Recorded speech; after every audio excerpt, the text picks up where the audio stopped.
Hello दोस्तों, स्वागत है आपका अपने YouTube चैनल एग्जामशिप में। दोस्तों, इस वीडियो में हम घटना चक्र के पूर्वावलोकन से ज्योग्राफी को कवर कर रहे हैं। यह वीडियो ज्योग्राफी से तीसरा वीडियो है। हमने घटना चक्र से शॉर्ट नोट्स तैयार कर लिया है, जिससे आप लोगों को लास्ट टाइम में रिवीजन में आसानी हो। इसका PDF भी अवेलेबल करा दिया गया है। इंडियन ज्योग्राफी वाले पोर्शन का PDF हमने तैयार कर लिया है। जिसको भी इसका PDF चाहिए वह जो है इस नंबर पर व्हाट्सएप करके इसकी जानकारी ले सकता है। नंबर को हमने डिस्क्रिप्शन में भी दे दिया है, जहां से आप लोग व्हाट्सएप मैसेज कर सकते हैं। इसका सैंपल PDF भी हम डिस्क्रिप्शन में प्रोवाइड कर दे रहे हैं, जिसमें भी सारी डिटेल दी हुई है। तो बिना टाइम वेस्ट किए चलिए शुरू करते हैं। पिछले वीडियो में हमने जलप्रपात और झीलों तक कवर कर लिया है। इस वीडियो में उसके आगे से कंटिन्यू करेंगे। जलवायु। मानसून शब्द की उत्पत्ति हुई है अरबी भाषा के मौसम से। भारत एक मानसूनी देश है, क्योंकि उच्च हिमालय से जलवायु संबंधी विशेषता प्रदान करता है। नेक्स्ट है, भारत एक उष्णकटिबंधीय मानसूनी जलवायु वाला देश है। भारत का विस्तार उष्ण एवं उपोष्ण दोनों कटिबंधों में स्थित है। भारत का विस्तार जो है उष्ण एवं उपोष्ण दोनों कटिबंधों में स्थित है। मानसून का आगमन सबसे पहले होता है कहां पर? केरल में, मालाबार तट पर, जो कि केरल में स्थित है। नेक्स्ट है, भारत में ग्रीष्मकालीन मानसून के प्रवाह की सामान्य दिशा है दक्षिण पश्चिम से उत्तर पूर्व की ओर। ये जो है भारत का तट हो गया। तो जो हवाएं हैं वो जो है दक्षिण पश्चिम से उत्तर पूर्व की ओर चलती हैं। ठीक, नेक्स्ट देखते हैं कि भारत में मानसून की उत्पत्ति होती है दक्षिण पश्चिम पवन द्वारा। अगला है, भारत का सबसे शुष्क स्थल है लेह। लेह जो है यह सबसे कम वर्षा वाला क्षेत्र है। सर्वाधिक दैनिक तापांतर पाया जाता है राजस्थान के मरुस्थलीय क्षेत्रों में। तमिलनाडु में मानसून के सामान्य महीने हैं नवंबर से दिसंबर। नवंबर दिसंबर के मध्य तमिलनाडु में जो है वर्षा होती है लौटते हुए मानसून से। नेक्स्ट है, इंडियन ओशन डाइपोल यानी IOD। इसे जो है इंडियन नीनो के नाम से भी जाना जाता है। यह समुद्र सतह के तापमान के अनियमित दोलन का परिणाम है, जिसमें पश्चिमी हिंद महासागर का तापमान पूर्वी हिंद महासागर की अपेक्षा जो है ठंडा एवं गर्म हो जाता है। यह घटना मानसून पर एल नीनो के प्रभाव को प्रभावित कर सकती है। एल नीनो के प्रभाव को भी यह प्रभावित कर सकती है। अगला है जेट प्रवाह। जेट प्रवाह तिब्बत के समानांतर हिमालय के उत्तर में एशिया महाद्वीप पर चलती है। तिब्बत उच्च भूमि जेट प्रवाह का उत्तर एवं दक्षिण शाखाओं में विभाजित करती है। कौन? तिब्बत उच्च भूमि जेट प्रवाह को उत्तर एवं दक्षिण शाखाओं में विभाजित करती है। जेट प्रवाह की उत्तरी शाखा भारत में जाड़ों में महत्वपूर्ण भूमिका निभाती है। आगरा और दार्जिलिंग एक ही अक्षांश पर स्थित हैं, किंतु जनवरी में आगरा का तापमान 16 डिग्री सेल्सियस और दार्जिलिंग का 4 डिग्री सेल्सियस होता है। दोनों एक ही अक्षांश पर स्थित हैं, लेकिन फिर भी ये जो है तापमान में अंतर क्यों है? क्योंकि ऊंचाई के साथ तापमान घटता है और विरल वायु के कारण मैदानी प्रदेश की तुलना में पर्वतीय प्रदेश अधिक ठंडे होते हैं। और क्योंकि ये दार्जिलिंग यह पर्वतीय प्रदेश में स्थित है और ऊंचाई पर स्थित है, तो ऊंचाई के साथ तापमान जो है घटता है। नेक्स्ट है, अमृतसर एवं शिमला लगभग एक ही अक्षांश पर स्थित हैं, परंतु उनकी जलवायु में भिन्नता का कारण है उनकी ऊंचाई में भिन्नता। भी आपने ऊपर देखा, ऊंचाई के साथ जो है तापमान में गिरावट आती है। मानसून का निवर्तन इंगित होता है किन किन चीजों से? साफ आसमान से, बंगाल की खाड़ी में अधिक दाब परिस्थिति से और स्थल पर तापमान बढ़ने से। नेक्स्ट है, पछुआ हवाएं। सामान्यतः 30 डिग्री से 60 डिग्री अक्षांशों के मध्य दोनों गोलार्धों में पछुआ पवन चलती है। भारत के उत्तर पश्चिम क्षेत्र में शीतकालीन वर्षा पश्चिमी विक्षोभ के कारण होती है। पश्चिमी विक्षोभ पछुआ हवाओं के ही भाग हैं, जो उपोष्ण पछुआ जेट स्ट्रीम के सहारे यहाँ प्रभावित होते हैं और वर्षा करते हैं। उपोष्ण पछुआ जेट स्ट्रीम। नेक्स्ट है, इंटर ट्रॉपिकल कन्वर्जेंस जोन यानी ITCZ एक निम्न वायुदाब पेटी है भूमध्य रेखा पर। ऋतु और भारतीय कैलेंडर के अनुसार महीने: बसंत ऋतु चैत बैसाख, ग्रीष्म ऋतु जेठ आषाढ़ में, वर्षा श्रावण और भाद्र, और शरद अश्विन कार्तिक, हेमंत जो है मार्गशीर्ष पौष, शिशिर जो है माघ फागुन। अगला है, कोपेन ने भारत के विशाल मैदान की जलवायु के लिए प्रयोग किया है क्या? CWG यानी शुष्क शीत वाला मानसूनी प्रकार की जलवायु। CWG। कोपेन के जलवायु वर्गीकरण के अनुसार उत्तर बिहार की जलवायु प्रदर्शित की जा सकती है, यह भी CWG से। नेक्स्ट है वर्षा। 2022 में भारत की वार्षिक राष्ट्रीय वर्षा 1257 मिलीमीटर थी, यानी 125.7 सेंटीमीटर। दक्षिण पश्चिम मानसून से भारत जो है 868.5 सेंटीमीटर वर्षा प्राप्त करता है, जो कि दीर्घकाल औसत वर्षण का लगभग कितना प्रतिशत है? 75%। और किससे प्राप्त करता है? दक्षिण पश्चिम मानसून से। भारत में सबसे कम वर्षा वाला स्थान कौन है? लेह। नेक्स्ट है मासिनराम, जो कि मेघालय में स्थित है। भारत में ही नहीं बल्कि विश्व का सबसे अधिक वर्षा वाला स्थान है मासिनराम, मेघालय। भारत की सर्वाधिक वर्षा मुख्यतः प्राप्त होती है किससे? दक्षिण पश्चिम मानसून से। उत्तर पूर्वी मानसून से सर्वाधिक वर्षा प्राप्त करने वाला राज्य कौन सा है? तमिलनाडु। मोस्ट इंपॉर्टेंट है, उत्तर पूर्वी मानसून से सर्वाधिक वर्षा तमिलनाडु प्राप्त करता है। भारत में सितंबर महीने से मानसून का प्रत्यावर्तन शुरू हो जाता है। ऐसा सूर्य के दक्षिणायन होने के कारण ITCZ के दक्षिण की ओर खिसकने के कारण होता है। किस युग में दोनों नगर एक ही अक्षांश पर अवस्थित हैं, फिर भी उनकी वार्षिक वर्षा की कुल मात्रा का अंतर सर्वाधिक सुस्पष्ट है? अजमेर और शिलांग। नेक्स्ट है आम्र वर्षा, यानी मैंगो शॉवर, संबंधित है आम की फसल से। आम्र वर्षा कर्नाटक एवं केरल में होने वाली मानसून पूर्व वर्षा फुहार है, जो आम के फसल के लिए लाभकारी होता है। भारत में सर्वाधिक वर्षा होती है पश्चिमी घाट, हिमालय क्षेत्र और मेघालय में। कौन सी जल प्रबंधन युक्ति भारत में लागत का अधिकतम लाभ देने वाली है? वर्षा के जल का संचय। लागत का अधिकतम लाभ प्रदान करती है वर्षा के जल का संचय करना। झारखंड में वर्षा किस मानसून से होती है? दक्षिण पश्चिम मानसून से। जब पुष्कर की पहाड़ियों में भारी वर्षा होती है तो बाढ़ कहां पर आती है? बालोतरा, राजस्थान में। भारतीय मौसम विज्ञान की परिभाषा के अनुसार 24 घंटे में 2.5 mm या उससे ऊपर की वर्षा को वर्षा का दिन कहा जाता है। इसी दिन को वर्षा का दिन कब कहेंगे? जब 24 घंटे के अंदर 2.55 mm या उससे ऊपर की वर्षा होती है। नेक्स्ट है गंगा के मैदान में यदि कोई पश्चिम और उत्तर पश्चिम को चले तो मानसूनी वर्षा घटती हुई मिलेगी, क्योंकि गंगा के मैदान में कोई जो जो ऊपर की ओर बढ़ता जाएगा आर्द्रताधारी मानसूनी पवन और ऊंची जाती मिलेगी। नेक्स्ट है जलवायु परिस्थितियां और उनका कारण। कोलकाता की अपेक्षा चेन्नई अधिक गर्म है, इसका कारण क्या है? अक्षांश। हिमालय में हिमपात, इसका कारण क्या है? तुंगता यानी ऊंचाई। पश्चिम बंगाल से पंजाब की ओर जाते समय वर्षा कम होती जाती है, क्यों? समुद्र तल से दूरी के कारण, समुद्र से दूरी के कारण। सतलज गंगा मैदान में शीतकालीन में कुछ वर्षा होती है पश्चिमी विक्षोभ के कारण। भारत के अर्धशुष्क क्षेत्र में जलढाल विकास का प्रमाणक चिन्ह है मौसमी नदियों से तट का तटबंधीकरण करके जलाशयों के तंत्र की स्थापना। अगला है भारत में अंतर्देशीय जलमार्गों का पर्याप्त विकास नहीं हुआ है, क्यों? इसका रीजन है भारत में अधिकतर भागों में वर्षा साल के 4 महीने में ही होती है। चेरापूंजी अथवा शोहरा कहां पर स्थित है? मेघालय की खासी पहाड़ियों में। नेक्स्ट है शीतकालीन वर्षा। भारत के उत्तरी मैदान में शीत ऋतु में वर्षा होती है पश्चिमी विक्षोभ के कारण, अभी ऊपर आपने देख लिया 2-3 बार। इसकी उत्पत्ति मुख्यतः भूमध्य सागर एवं अटलांटिक महासागर में होती है, जहां से ये आर्द्रता भी ग्रहण करते हैं। दक्षिण पश्चिम मानसून के दौरान तमिलनाडु तट शुष्क रहता है, क्योंकि तमिलनाडु तट जो है बंगाल की खाड़ी के शाखा के समांतर स्थित है और दक्षिण पश्चिम मानसून की अरब सागर वृष्टि छाया क्षेत्र में स्थित है। तमिलनाडु में शरतकालीन वर्षा अधिकांशतः होती है उत्तर पूर्वी मानसून के कारण।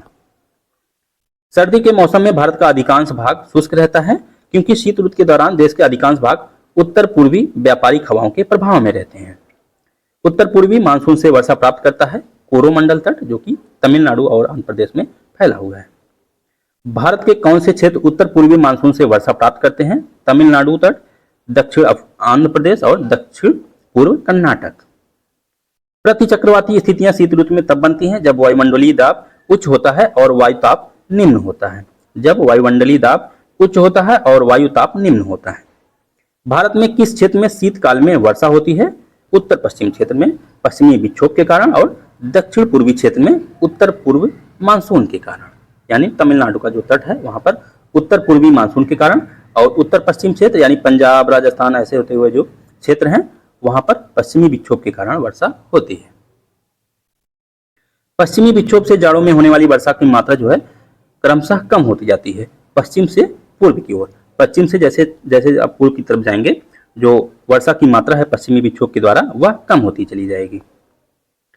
पश्चिमी विक्षोभ, राजस्थान में इस वर्षा को क्या कहते हैं? मावट कहते हैं। हिमालय में विक्षोभ में हिम रेखा के ऊपर इससे हिमपात होता है। पश्चिमी विक्षोभ के कारण उत्तर पश्चिमी भारत में इस समय जो है अत्यधिक सर्दी का अनुभव होता है। भारत में पश्चिमी विक्षोभ से औसत वार्षिक वर्षा लगभग 3% प्राप्त होती है। भारत में रबी फसलों की खेती मुख्य रूप से पंजाब और हरियाणा जैसे उत्तर पश्चिमी राज्यों में की जाती है। इसका कारण है कि क्योंकि इन राज्यों में रबी फसलों की सफलता सर्दियों के दौरान पश्चिमी उष्णकटिबंधीय चक्रवातों के कारण होने वाली बारिश पर निर्भर करती है। अगला है प्राकृतिक आपदाएं। 2004 की सुनामी द्वारा भारत के तटों में से कौन सर्वाधिक दुष्प्रभावित हुआ था? कोरोमंडल तट। सुनामी वार्निंग केंद्र अवस्थित है हैदराबाद में। मोस्ट इंपोर्टेंट है, सुनामी वार्निंग केंद्र कहां पर स्थित है? हैदराबाद में। भारतीय मौसम विज्ञान विभाग स्थापित है नई दिल्ली में। प्राकृतिक आपदाएं और प्रदेश, बाढ़ जो है इससे सबसे ज्यादा प्रभावित वाले क्षेत्र कौन से हैं? बिहार और उत्तर प्रदेश के मैदान सबसे ज्यादा प्रभावित होते हैं। भूकंप से हिमालय के गिरिपाद क्षेत्र, सूखा से पश्चिम व मध्य भारत, चक्रवात से झारखंड तथा उत्तरी उड़ीसा वाला क्षेत्र और सुनामी से दक्षिणी तटीय क्षेत्र।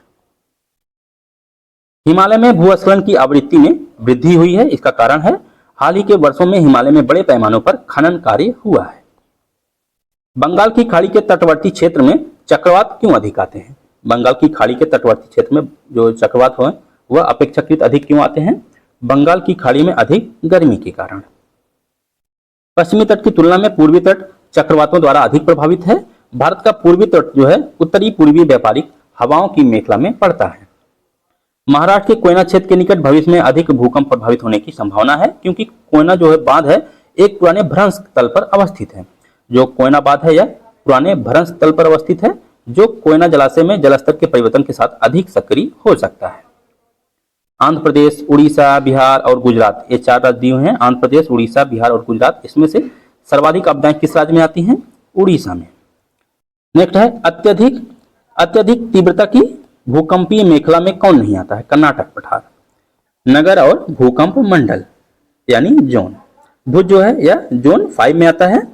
हैदराबाद जोन 2 में, श्रीनगर जोन 5 में, चेन्नई जोन 3 में। भारत को 4 भूकंपीय जोन में बांटा गया है, 2, 3, 4 और 5। 1 जो है नहीं है। 2, 3, 4, 5 इन 4 भूकंपीय जोनों में बांटा गया है। जो रेड वाले हैं यह जो है भूकंप जोन 5 में आते हैं, जिसमें गुजरात का कुछ क्षेत्र, उसके बाद हिमालय का जो पर्वतपदी क्षेत्र है वहां पर और पूर्वोत्तर राज्यों में ये सब जो है भूकंप जोन 5 में आते हैं। नेक्स्ट है पिछले 2 दशकों में उत्तर भारतीय मैदान में बाढ़ की बारंबारता बढ़ गई है, क्योंकि गाद के निक्षेपण के कारण नदी घाटियों की गहराई कम हो गई है। भारत में सबसे अधिक बाढ़ग्रस्त राज्य है बिहार। उत्तर प्रदेश का कौन सा क्षेत्र सर्वाधिक बाढ़ प्रभावित है? पूर्वी क्षेत्र। चक्रवाती तूफान तौकते जो है किस सागर में उत्पन्न हुआ था? अरब सागर में। मई माह में उष्णकटिबंधीय चक्रवात का कारण है स्थानीय तापांतर। अगला है मिट्टियां। बेसाल्ट लावा के अपक्षय के कारण निर्मित हुई है रेगुर मिट्टियां। इसे जो है काली मिट्टी भी कहते हैं। रेगुर मिट्टियां यह जो है बेसाल्ट लावा के अपक्षय के कारण निर्मित हुई है। काली मिट्टी दक्कन ट्रैप के ऊपरी भागों विशेषकर महाराष्ट्र, मध्य प्रदेश, गुजरात, आंध्र प्रदेश, तेलंगाना तथा कर्नाटक में पाई जाती है। काली कपास मृदा की रचना किसके अपक्षय से हुई है? बिदरी अथवा फिशर ज्वालामुखी चट्टान के अपक्षय से। रेगुर मिट्टी सबसे ज्यादा है महाराष्ट्र में। काली मिट्टी में होता है लोहा, चूना, कैल्शियम, पोटास, एल्यूमिनियम आदि, जबकि नाइट्रोजन, फास्फोरस और जैविक पदार्थों अथवा ह्यूमस की कमी पाई जाती है। भारत की जितनी भी मिट्टियां हैं उसमें जो है नाइट्रोजन सब में जो है कमी पाई जाती है। काली मिट्टी हिमालय क्षेत्र में नहीं पाई जाती। ये मिट्टियां हैं, इसको आप लोग में देख लीजिएगा। नेक्स्ट है स्वतः कृषि मिट्टी कहा जाता है कपास की काली मिट्टी को। काली मिट्टी में तीव्र जो है जल धारण की क्षमता पाई जाती है। यह भीगने पर ठोस और चिपचिपी हो जाती है और सूखने पर आकुंचित और दरार युक्त हो जाती है, इसलिए इसे स्वतः जुताई वाली मिट्टी कहा जाता है। यह कपास की खेती के लिए सर्वाधिक उपयुक्त है। काली मिट्टी को सिंचाई की कम आवश्यकता होती है, क्योंकि यह नमी को रोक कर रखती है। काली मिट्टी में जो है जल धारण की क्षमता जो है सबसे अधिक होती है। नेक्स्ट है लैटेराइट मिट्टी। लैटेराइट मिट्टी सामान्यतः लाल रंग की होती है। यह मिट्टी लौह तथा एल्युमिनियम से समृद्ध, जबकि नाइट्रोजन, पोटास, चूना आदि की इसमें कमी पाई जाती है। केरल, महाराष्ट्र एवं मेघालय, पूर्वी तमिलनाडु, उड़ीसा, छोटा नागपुर पठार आदि में यह पाई जाती है। इन मिट्टियों में टैपियोका और काजू की अच्छी उपज होती है। इसमें ह्यूमस की कमी होती है। यह बहुत ही अपक्षलित मिट्टियां होती हैं। उर्वरता इसमें कम होती है। उच्च ताप व भारी वर्षा वाले क्षेत्र में विकसित होती है। लैटेराइट मिट्टियों की प्रधानता है मालाबार तटीय प्रदेश में। नेक्स्ट है जलोढ़ मिट्टी। जलोढ़ मिट्टी पोटास, फास्फोरिक एसिड, चूना और जैविक पदार्थों की इसमें अधिकता होती है, जबकि नाइट्रोजन तथा ह्यूमस की कमी होती है। यह सर्वाधिक उपजाऊ मिट्टी होती है। जलोढ़ मिट्टी सर्वाधिक उपजाऊ मिट्टी होती है। अम्लीय मिट्टी को स्थानीय रूप में रेह, थूर, चौपन, ऊसर, कल्लर आदि के नाम से जाना जाता है। कौन सी मिट्टियां नदियों द्वारा निर्मित हैं? जलोढ़ मिट्टी। भारत में सबसे बड़ा मिट्टी वर्ग कौन सा है? कछारी मिट्टी अथवा जलोढ़ मिट्टी।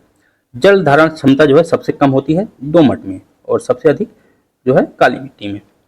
गंगा के मैदान में पुरानी कछारी मिट्टी कहलाती है बांगर। जो पुरानी कछारी मिट्टी होगी बांगर कहलाएगी। नवीन जलोढ़ या खादर, जो नवीन जलोढ़ होगा उसको क्या कहते हैं? खादर। इसका निर्माण नदी के बाढ़ के मैदानी क्षेत्र में होता है, जहां प्रतिवर्ष बाढ़ के दौरान मिट्टी की नवीन परत का जमा होता है। जो नवीन जलोढ़ होगी उसको खादर कहेंगे, और प्राचीन जलोढ़ को बांगर। मिट्टी की स्थिति बाढ़ की पहुंच से बहुत कुछ दूर ऊंचाई पर होती है। जलोढ़ मिट्टी, इसमें रेत की मात्रा पश्चिम से पूर्व की ओर घटती जाती है। यह बांगर एवं खादर स्वरूप में होते हैं। यह मृदा देश के कुल क्षेत्रफल का 40% हिस्सा है। इस मिट्टी में पोटास की मात्रा अधिक और फास्फोरस की मात्रा कम होती है। नेक्स्ट है दुमटी या लोम मिट्टी। मिट्टी में कौन सा कण मिलता है? सभी प्रकार के, जिसमें बालू कण, चिकना कण, पांसु कण आदि शामिल है। नेक्स्ट है मिट्टी और संबंधित राज्य। जलोढ़ मिट्टी यह उत्तर प्रदेश में पाई जाती है। काली मिट्टी सर्वाधिक महाराष्ट्र में। लाल मिट्टी आंध्र प्रदेश में। मरुस्थली मिट्टी राजस्थान में। पश्चिमी राजस्थान की मिट्टी में किसकी मात्रा अधिक है? कैल्शियम। पश्चिमी राजस्थान की मिट्टी में किसकी मात्रा अधिक है? कैल्शियम की। कौन सी फसल मृदा को नाइट्रोजन से भरपूर कर देती है? मोस्ट इंपॉर्टेंट है मटर। अल्फा, सोयाबीन, उड़द और बीन्स भी करते हैं, लेकिन ऑप्शन में सिर्फ मटर दिया हुआ था, तो इसका आंसर मटर था। भूमि की उर्वरता बढ़ाने के लिए कौन सी फसल उगाई जाती है? उड़द। भारत में कुछ भागों में यात्रा करते हुए आप देखेंगे कि कहीं कहीं लाल मिट्टी पाई जाती है। मिट्टी के इस रंग का मुख्य कारण क्या है? लाल मिट्टी के जो रंग है इसका कारण क्या है? फेरिक ऑक्साइड की विद्यमानता। अगला है भारतीय मृदा में सूक्ष्म तत्व की सर्वाधिक कमी है, वह है जस्ता। जस्ता जो है यह सूक्ष्म पोषक तत्व है, इसकी सर्वाधिक कमी है। हिमालय की मिट्टी में ह्यूमस का अभाव रहता है, जबकि हिमालय में सर्वाधिक क्षेत्र वनाच्छादित है, फिर भी जो है ह्यूमस का अभाव रहता है। करेवा मृत्तिका या मिट्टी जो जाफरान अथवा केसर के उत्पादन के लिए उपयोगी पाई जाती है। कहां पर? कश्मीर, हिमालय में। पौधों में सबसे अधिक पानी किस मिट्टी में मिलता है? चिकनी मिट्टी में। किस कण का व्यास 0.002 मिलीमीटर से भी जो है कम होता है? मृत्तिका का। ऊसर के संबंध में, ऊसर का पीएच मान 7 से अधिक होता है। जीवाश्म, नाइट्रोजन और जिंक की भारी कमी होती है। इसके उपचार के लिए पाइराइट, जिप्सम और ढैंचा और हरी खाद का उपयोग किया जाता है। पाइराइट, जिप्सम, ढैंचा और हरी खाद का, जिसमें सबसे इंपॉर्टेंट बार बार जो पूछता है वह है जिप्सम। जबकि चूने का प्रयोग ऊसर मिट्टी के उपचार की जगह अम्लीय मिट्टी के उपचार के लिए प्रयुक्त होता है। इसमें जो है चूने का प्रयोग नहीं किया जाता है ऊसर में, जबकि चूने का प्रयोग कहां पर किया जाता है? अम्लीय मिट्टी के उपचार के लिए किया जाता है। अम्लीय मिट्टी के लिए चूना और ऊसर मिट्टी के लिए या छारी इसको कहते हैं, ऊसर मिट्टी के लिए जिप्सम। इस प्रकार की भूमि पर ऊसर सहनशील धान की प्रजाति जैसे नरेंद्र शंकर, ऊसर धानवन, ऊसर धानटू आदि उगाया जा सकता है। तेजाबी मिट्टी को कृषि योग्य बनाने के लिए किसका प्रयोग किया जाता है? चूने का, यानी अम्लीय मिट्टी को जो है कृषि योग्य बनाने के लिए चूने का प्रयोग किया जाता है। मिट्टी में खारापन एवं क्षारीयता की समस्या का समाधान है जिप्सम। जिप्सम को कैल्शियम सल्फेट डाइहाइड्रेट कहते हैं। इसका उपयोग मिट्टी की लवणता एवं क्षारीयता की समस्या का दीर्घकालीन हल है। जिप्सम। भारत में सर्वाधिक क्षारीय क्षेत्र पाया जाता है उत्तर प्रदेश में। भारत में लवणी मृदा का सर्वाधिक क्षेत्र गुजरात में पाया जाता है। लवणी मृदा गुजरात में, क्षारीय मृदा उत्तर प्रदेश में। भारत में लवणीय मिट्टी फसलों की खेती के लिए उपयुक्त नहीं है, क्योंकि लवणीय मिट्टी में नमक की मात्रा अधिक होती है, जिसका मुख्य कारण शुष्क जलवायु और खराब जल निकासी है। कौन सी मिट्टी चाय बागानों के लिए उपयुक्त है? अम्लीय मिट्टी। चाय बागानों के लिए गहरी, अम्लीय और अच्छे जल निकासी वाली मिट्टी की आवश्यकता होती है। नेक्स्ट है मृदा अपरदन और सुधार। मृदा अपरदन और सुधार। भारत में किस क्षेत्र में मृदा अपरदन यानी सॉइल इरोजन की समस्या गंभीर है? तो सबसे ज्यादा चंबल एवं यमुना नदियों का उत्खान भूमि क्षेत्र, फिर है शिवालिक पहाड़ियों का पाद क्षेत्र, और फिर है छोटा नागपुर का पठार आदि। मालवा का पठार उत्तर प्रदेश, तराई आंध्र तटीय क्षेत्र और चंबल की घाटी, ये 4 ऑप्शन दिए हुए हैं। मालवा का पठार उत्तर प्रदेश, तराई आंध्र तटीय क्षेत्र और चंबल घाटी। इनमें से पूछा था कि कौन जो है मृदा अपरदन से सर्वाधिक प्रभावित है, तो इसका आंसर है चंबल घाटी। चंबल घाटी के खोह खड्डों के निर्माण का कारण किस प्रारूप का अपरदन है? अवनालिका या गली इरोजन के कारण खोह खड्डों का निर्माण हुआ है। प्रोसेस ऑफ सॉइल इरोजन, नुकसान के बढ़ते क्रम के संदर्भ में, यानी सबसे कम नुकसान, उससे ज्यादा नुकसान, फिर उससे ज्यादा, इस क्रम में हम लोग आगे बढ़ेंगे। तो सबसे कम होता है आसफल अपरदन में यानी स्प्लैश, फिर है परत अपरदन में, फिर है रिल अपरदन में, और उससे ज्यादा अवनालिका अपरदन में। तो अवनालिका अपरदन सबसे ज्यादा नुकसान करता है, अवनालिका अपरदन, फिर उससे कम करता है रिल, उससे कम परत अपरदन, फिर आसफल। नेक्स्ट है कृषि भूमि में किसके पौधे उगाने से किसी अन्य फसल की तुलना में भूमि का अपरदन अधिकतम तीव्रता से होगा? सोरघम अथवा ज्वार, इसको बोने से भूमि का अपरदन अधिक तीव्रता से होगा। नेक्स्ट है कौन सा तरीका मिट्टी की उर्वरता प्राप्त करने का नहीं है? बीज संशोधन, जबकि फसल चक्र, मिश्रित खेती और बहुफसली खेती आदि से मृदा उर्वरता को पोषित किया जा सकता है, जबकि बीज संशोधन से नहीं।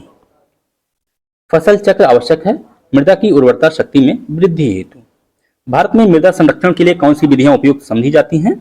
सस्यावर्तन, वेदिका निर्माण और वायु विरोध। वनीकरण द्वारा मृदा अपरदन को रोका जा सकता है। कौन सी पद्धतियां कृषि में जल संरक्षण में सहायता कर सकती हैं? भूमि की कम या शून्य जुताई, खेत में सिंचाई से पूर्व जिप्सम का प्रयोग, फसल अवशेष को खेत में ही रहने देना। इन सब क्रियाओं से कृषि में जल संरक्षण में सहायता प्राप्त हो सकती है। अगला है प्राकृतिक वनस्पति। कत्था बनाने के लिए खैर की लकड़ी का प्रयोग किया जाता है। किस लकड़ी का? खैर की लकड़ी का कत्था बनाने के लिए। भारत में सर्वाधिक बृहद क्षेत्र में पाया जाता है उष्णकटिबंधीय शुष्क पर्णपाती वन। बहुत बार पूछा है ये। उष्णकटिबंधीय शुष्क पर्णपाती वन भारत में सर्वाधिक बृहद क्षेत्र में पाया जाता है। उष्णकटिबंधीय आर्द्र पर्णपाती वन दूसरा सर्वाधिक विस्तार वाला वन है। नेक्स्ट है सागौन और साल, ये जो है किसके उत्पाद हैं? उष्णकटिबंधीय शुष्क पतझड़ वन के। शुष्क पतझड़ वन। नेक्स्ट है भोजपत्र या बर्च वृक्ष मिलता है कहां पर? हिमालय में। पश्चिमी हिमालय संस्थान प्रदेश के प्रमुख संसाधन है वन। पश्चिमी हिमालय की शीतोष्ण पेटी यानी टेम्परेट जोन में किस वृक्ष का बाहुल्य है? देवदार का। पश्चिमी हिमालय में। हिमालय के दक्षिणी ढलानों पर उत्तरी ढलानों की तुलना में अधिक घना वनस्पति आवरण है। हिमालय के दक्षिणी ढलानों पर उत्तरी ढलानों की तुलना में अधिक घना वनस्पति आवरण है, क्योंकि हिमालय के दक्षिणी ढलानों पर उत्तरी ढलानों की तुलना में अधिक वर्षा होती है। कहां पर सिनकोना वृक्ष नहीं पाया जाता? छत्तीसगढ़ में। जबकि जो ऑप्शन में दिए हुए थे असम, केरल, पश्चिम बंगाल, अंडमान निकोबार द्वीप समूह, मेघालय आदि, यहाँ पर सिनकोना वृक्ष पाए जाते हैं और छत्तीसगढ़ में नहीं पाए जाते। सिनकोना जो है यह एक सदाबहार वृक्ष है, इसलिए छत्तीसगढ़ में नहीं पाया जाता।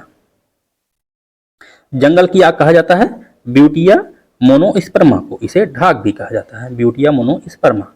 प्लास के नाम से भी जाना जाता है इसको। प्लास के फूल को उत्तर प्रदेश का राजकीय पुष्प भी घोषित किया गया है। सागौन का वन पाया जाता है मध्य प्रदेश, कर्नाटक, उत्तर प्रदेश आदि में पाया जाता है, लेकिन सर्वाधिक जो है मध्य प्रदेश में पाया जाता है। किस पौधे में फूल नहीं होते हैं? फर्न। कटहल, आर्किड और गूलर, ये 4 ऑप्शन दिए हुए थे। कटहल, आर्किड, गूलर, फर्न। इसमें पूछा था कि किसमें फूल नहीं होते हैं, तो फर्न में फूल नहीं होते हैं।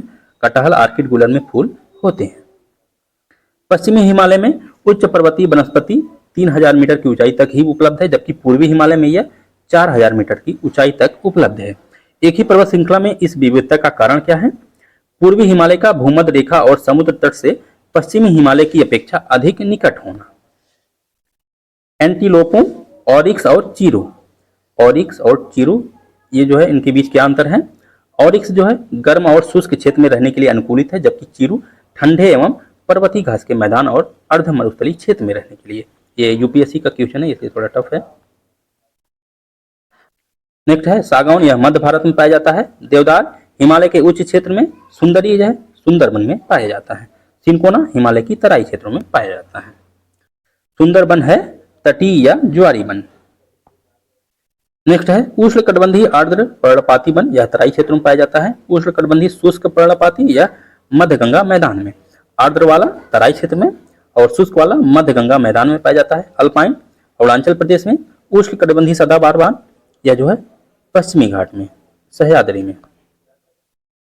अल्पाइन वन हिमालय की ऊंचाई वाले भागों में लगभग 3000 से 4900 मीटर की ऊंचाई पर पाए जाते हैं। कौन से वृक्ष? अल्पाइन वृक्ष। अगला है समुद्र तल से सर्वाधिक ऊंचाई पर पाया जाता है देवदार।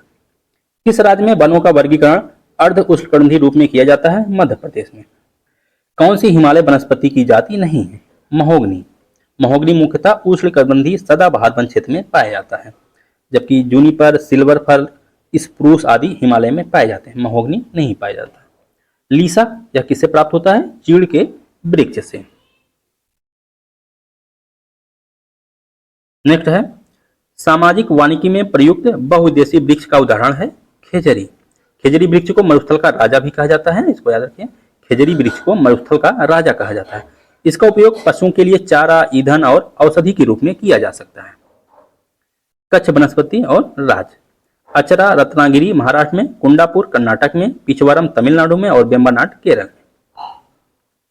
उष्णकटिबंधीय वर्षा वन केरल व असम में, यह पश्चिमी घाटों के अधिक वर्षा वाले क्षेत्रों लक्षद्वीप, अंडमान निकोबार द्वीप समूह और असम के ऊपरी तथा तमिलनाडु के तट तक सीमित है। उष्णकटिबंधीय वर्षा वन। किस राज्य का सर्वाधिक क्षेत्र घने पतझड़ वाले जंगलों से घिरा है? मध्य प्रदेश का। खैर किस प्रकार के वन में पाए जाते हैं?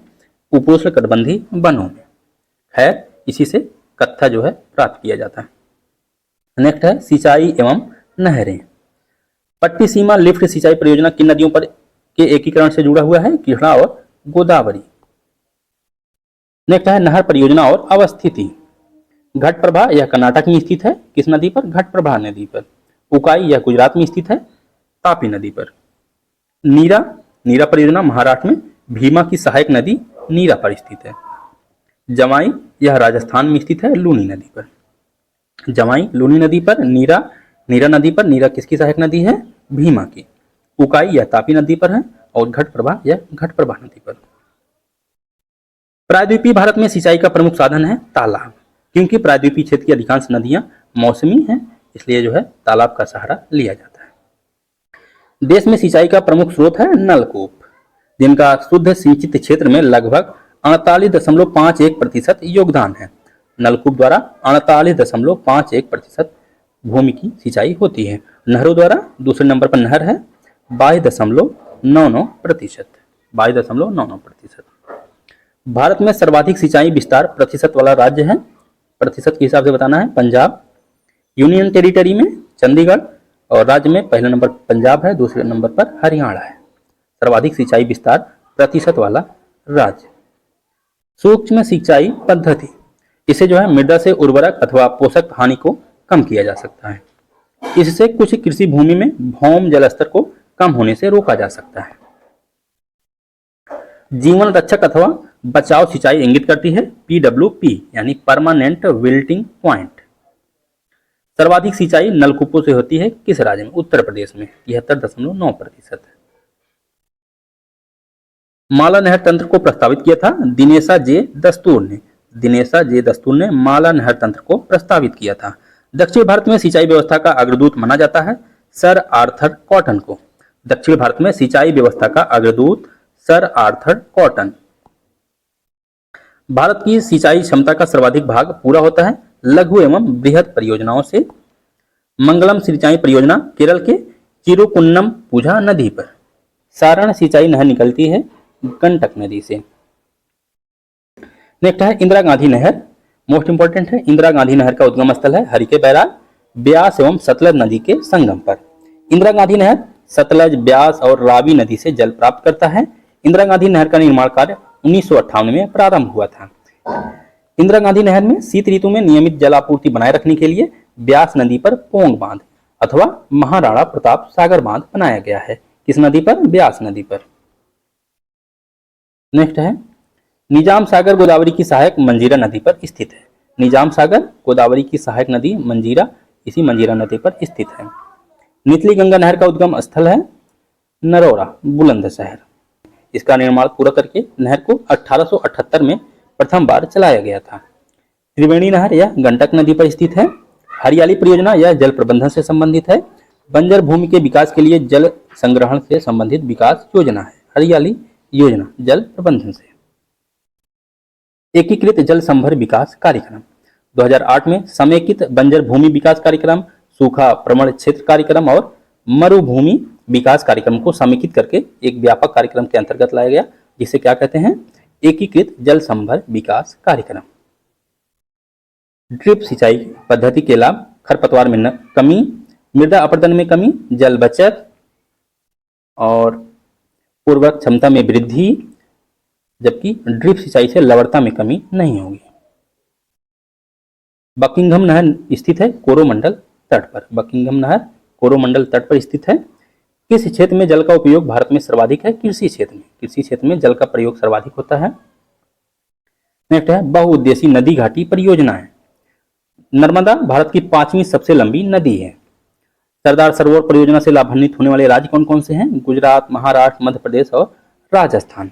सरदार सरोवर बांध से ये 4 राज्य लाभान्वित होते हैं: गुजरात, महाराष्ट्र, मध्य प्रदेश और राजस्थान। सरदार सरोवर परियोजना का निर्माण गुजरात में नर्मदा नदी पर किया गया है। सरदार सरोवर बांध से सर्वाधिक लाभ मिलता है मध्य प्रदेश को। इंदिरा सागर बांध कहां पर अवस्थित है? नर्मदा नदी पर। सरदार सरोवर परियोजना का विरोध किया था मेधा पाटकर और उनकी जो और कार्यकर्ता थे, और ये जुड़ी हुई थी नर्मदा बचाओ आंदोलन से। नर्मदा बचाओ आंदोलन ही सरदार सरोवर परियोजना का विरोध कर रहा था। कौन सा बांध नर्मदा नदी पर नहीं है? बाणसागर बांध, क्योंकि बाणसागर बांध यह जो है सोन नदी पर स्थित है। और जो बरगी है, इंदिरा सागर है और ओंकारेश्वर, यह जो है ये सभी बांध नर्मदा नदी पर स्थित है। बाणसागर नर्मदा पर स्थित न होकर सोन नदी पर स्थित है।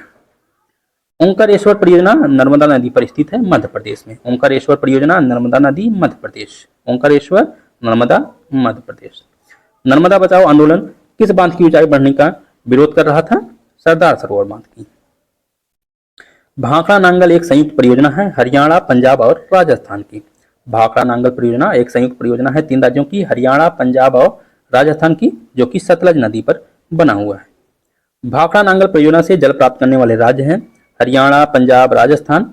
इस परियोजना का कमांड क्षेत्र हिमाचल प्रदेश, पंजाब, हरियाणा और राजस्थान में भी विस्तारित है।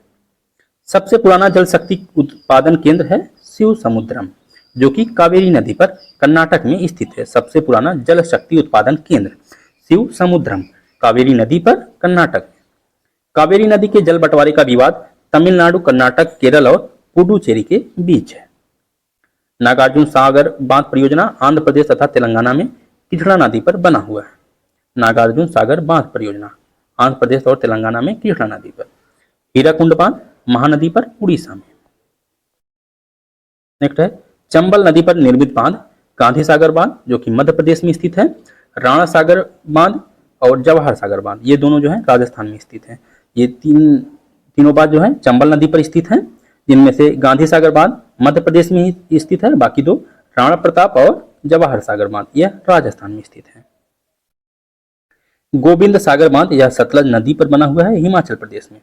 गोविंद बल्लभ पंत, जहां पर पंत आ जाए, गोविंद बल्लभ पंत, यह रिहंद नदी पर सोनभद्र में, उत्तर प्रदेश के सोनभद्र में स्थित है। टिहरी बांध भागीरथी एवं भिलांगना नदी के संगम पर उत्तराखंड में स्थित है। तेलैया बांध बराकर नदी पर झारखंड में स्थित है। गोविंद सागर सतलज नदी पर, गोविंद बल्लभ पंत सागर रिहंद नदी पर, टिहरी बांध भागीरथी एवं भिलांगना के संगम पर, और तिलैया बांध बराकर नदी झारखंड। मैथान, बेल पहाड़ी और तिलैया बांध कहां पर स्थित है? बराकर नदी पर, झारखंड में। नेक्स्ट है दामोदर घाटी कारपोरेशन के विकास के पूर्व दामोदर नदी पश्चिम बंगाल में दुख की नदी से जानी जाती थी, क्योंकि दामोदर अपनी ऊपरी गंगा में तीव्रता से प्रवाहित होती है तथा निचले भाग में इसका प्रभाव बहुत धीमा हो जाता है। दामोदर घाटी निगम की स्थापना कब हुई थी? 1948 में। दामोदर घाटी निगम की स्थापना 1948। स्वतंत्र भारत की पहली बहुउद्देशीय नदी घाटी परियोजना है दामोदर घाटी परियोजना, जो कि यूएसए के टेनेसी वैली अथॉरिटी के समरूप किया गया है। परियोजना और नदियां। उकाई यह तापी नदी पर स्थित है, जायकवाड़ी गोदावरी नदी पर, खड़कवासला मूथा नदी पर, मयूराक्षी नदी पर, अलमट्टी बांध यह कृष्णा नदी पर है। फिर से देख लेते हैं। उकाई जो है यह तापी नदी पर, जायकवाड़ी गोदावरी नदी पर, खड़कवासला मूथा नदी पर, मयूराक्षी नदी पर, अलमट्टी बांध कृष्णा नदी पर। मिदनापुर नहर यह कंसावती नदी पर स्थित है, इसे कंसाई नदी भी कहते हैं। तवा प्रोजेक्ट तवा नदी पर है और मेट्योर डैम जो है यह कावेरी नदी पर। भाखड़ा सतलज नदी पर, हीराकुंड महानदी पर, इडुक्की पेरियर नदी पर और नागार्जुन सागर कृष्णा नदी पर, दुलहस्ती परियोजना चिनाब नदी पर। कौन सी परियोजना तमिलनाडु, आंध्र प्रदेश तथा कर्नाटक का संयुक्त कार्य है? तेलुगु गंगा। बहुउद्देशीय नदी घाटी परियोजनाओं को आधुनिक भारत के मंदिर किसने कहा था? जवाहरलाल नेहरू ने। मेट्योर यह तमिलनाडु में स्थित है, नागार्जुन सागर यह आंध्र प्रदेश और तेलंगाना में स्थित है, मयूराक्षी पश्चिम बंगाल में स्थित है। इस तरह के क्वेश्चन काफी पूछता है मैच कराने के लिए। हीराकुंड उड़ीसा में स्थित है। माता टीला बांध यह बेतवा नदी पर स्थित है, यूपी और एमपी की संयुक्त परियोजना है। पोचमपाद यह गोदावरी नदी पर तेलंगाना में स्थित है। जायकवाड़ी गोदावरी नदी पर महाराष्ट्र में स्थित है। टिहरी जो है टिहरी मध्य भागीरथी और भिलांगना के संगम पर उत्तराखंड में स्थित है। माता टीला बांध यह यूपी और एमपी की संयुक्त परियोजना, पोचमपाद तेलंगाना, जायकवाड़ी महाराष्ट्र, टिहरी जो है यह उत्तराखंड। इसका नदी भी एक बार देख लेते हैं। माता टीला बांध बेतवा पर, पोचमपाद गोदावरी पर, जायकवाड़ी गोदावरी पर, टिहरी भागीरथी और भिलांगना पर। कालपोंग जल विद्युत परियोजना अवस्थित है अंडमान निकोबार द्वीप समूह में, कालपोंग नदी पर। कालपोंग अंडमान निकोबार में स्थित है। भारत में सबसे पुराना जल विद्युत स्टेशन है सिद्राबाग। इसे जो है 1897 में पश्चिम बंगाल में दार्जिलिंग के निकट स्थापित किया गया था। दूसरा जल विद्युत संयंत्र 1902 में शिव समुद्र कर्नाटक में लगाया गया। फरक्का यह पश्चिम बंगाल में स्थित है। घाट प्रभा कर्नाटक में, काकरापारा गुजरात में, कोयना महाराष्ट्र में, उकाई गुजरात में। फरक्का पश्चिम बंगाल, घाट प्रभा कर्नाटक, काकरापारा गुजरात, कोयना महाराष्ट्र, उकाई गुजरात। कोलेरू झील गोदावरी और कृष्णा क्षेत्र में स्थित है। वुलर झील झेलम नदी पर स्थित है। पोंग बांध यह ब्यास नदी पर स्थित है। मेजा बांध यह कोठारी नदी पर। पोंग बांध यह हिमाचल प्रदेश में ब्यास नदी पर है। मेजा बांध कहाँ पर स्थित है? राजस्थान में। मेजा बांध राजस्थान में, पोंग बांध हिमाचल प्रदेश में। तुलबुल परियोजना यह झेलम नदी पर स्थित है, जम्मू कश्मीर में। बगलियार जल विद्युत परियोजना चेनाब नदी पर स्थित है, जम्मू और कश्मीर में। तुलबुल झेलम नदी पर, बगलियार यह चेनाब नदी पर। तपोवन और बिसड़ूगढ़ जल विद्युत परियोजना अवस्थित है उत्तराखंड में, धौली गंगा नदी पर। तपोवन और बिसड़ूगढ़ जल विद्युत परियोजना धौली गंगा नदी पर उत्तराखंड में। मीठे पानी की कल्पसर परियोजना अवस्थित है गुजरात में। कल्पसर परियोजना, मीठे पानी की कल्पसर परियोजना गुजरात में स्थित है। सुइल नवी परियोजना यह हिमाचल प्रदेश में स्थित है, रावी की सहायक नदी सुइल पर। सुइल नवी परियोजना। तीस्ता जल विद्युत परियोजना कहाँ पर स्थित है? सिक्किम में। रानी लक्ष्मीबाई बांध परियोजना इसको जो है राजघाट परियोजना भी कहते हैं, यह बेतवा नदी पर स्थित है ललितपुर में। उत्तर प्रदेश के ललितपुर में बेतवा नदी पर स्थित है राजघाट परियोजना। इसको जो है रानी लक्ष्मीबाई बांध जो है इसका नाम कर दिया गया है। रानी लक्ष्मीबाई बांध परियोजना बेतवा नदी पर। जलाशय और उनसे संबंधित राज्य। भद्रा कर्नाटक में, भवानी सागर यह जो है तमिलनाडु में स्थित है, गांधी सागर मध्य प्रदेश में स्थित है, राणा प्रताप सागर यह राजस्थान में स्थित है। नेक्स्ट है किसाऊ बांध परियोजना। यह जो है यमुना की सहायक नदी टोंस पर स्थित है। किसाऊ बांध परियोजना टोंस नदी पर स्थित है और इससे मुख्यतः लाभान्वित होने वाले राज्य कौन कौन से हैं? उत्तराखंड और हिमाचल प्रदेश। किसाऊ बांध परियोजना टोंस नदी पर। मलप्पुझा बांध जो है मलप्पुझा बांध यह केरल में स्थित है, मलप्पुझा नदी पर। सिंगरौली लघु जल विद्युत परियोजना यह कहां पर स्थित है? उत्तर प्रदेश में, सोनभद्र में। उत्तर प्रदेश के सोनभद्र में स्थित है सिंगरौली लघु जल विद्युत परियोजना। चेरुथानी बांध परियोजना यह पेरियार नदी पर स्थित है केरल में। चेरुथानी बांध परियोजना केरल में स्थित है पेरियार नदी पर। मंडल बांध परियोजना उत्तरी कोयल नदी पर स्थित है बिहार और झारखंड में। उत्तरी कोयल नदी पर स्थित है मंडल बांध, मंडल बांध उत्तरी कोयल नदी। अलियार, ईसापुर और कंसावती जैसे ज्ञात स्थानों के बारे में क्या समानता है? जल भंडार है ये सब। अलियार, ईसापुर और कंसावती ये जो है जल भंडार है। यूपीएससी का क्वेश्चन है, इस तरह की क्वेश्चन यूपीएससी पूछता है। प्रधानमंत्री मोदी ने 2019 में भूटान में किस जल विद्युत परियोजना का उद्घाटन किया था? मांग देचू का।